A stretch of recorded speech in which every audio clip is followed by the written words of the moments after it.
Because there continues to be considerable confusion regarding composite position tolerancing, I thought I should put together a series of 3 tips that explain position tolerancing from 1 segment to 4 segment composite tolerancing.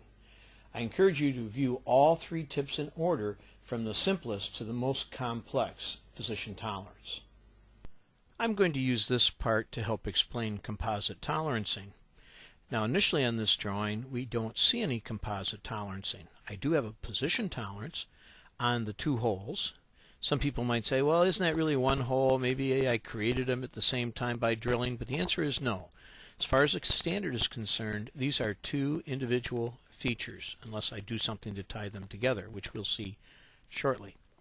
So these 2 holes, 2x, have to be positioned within 0.4 when they're made at their smallest size, their maximum material condition size, with respect to the datum planes established by datum feature A, and so that would be a plane down here off that surface, and datum feature B.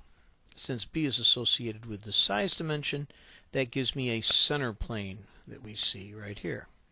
And that may be fine for the application. Let's take a look at it though. Here is our 0.4 tolerance zone, and I'm using these little center lines to represent possible axes of the 2 holes.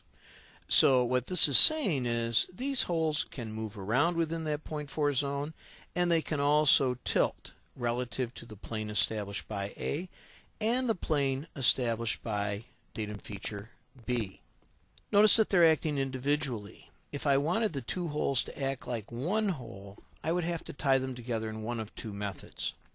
One way is to use the CF symbol. Now this is new to 2009, and it says treat the 2 as though they were 1 continuous feature. So now I'm showing you an axis that would be the axis of the 2 holes acting as 1. The other approach is to use composite tolerancing.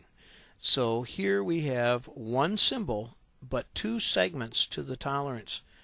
The 0.4 is locating the holes on the part somewhere, and then the 0 at maximum material condition is working just like Rule 1 would on an individual feature. It is saying that if these holes are made at their smallest, they would have to be right in line. As they're made a little bit bigger, they could be misaligned by a small amount. So these holes are kept in line, but now they can float around within the 0.4 zone.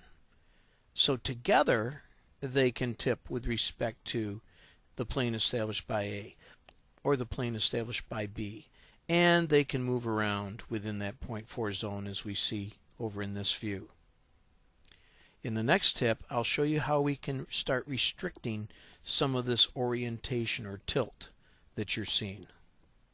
Composite tolerancing is a very useful tool. There definitely are designs that need this concept. If you don't like how composite tolerancing works, ask yourself, how would you state the requirement without composite tolerancing? Not all GD&T is intuitive. It is a language that requires some study, but it is today's print reading. If you're going to create or read engineering drawings, you must understand the language. If you need help learning this language, contact us, because at Tec-Ease, GD&T rules. I'll see you next tip.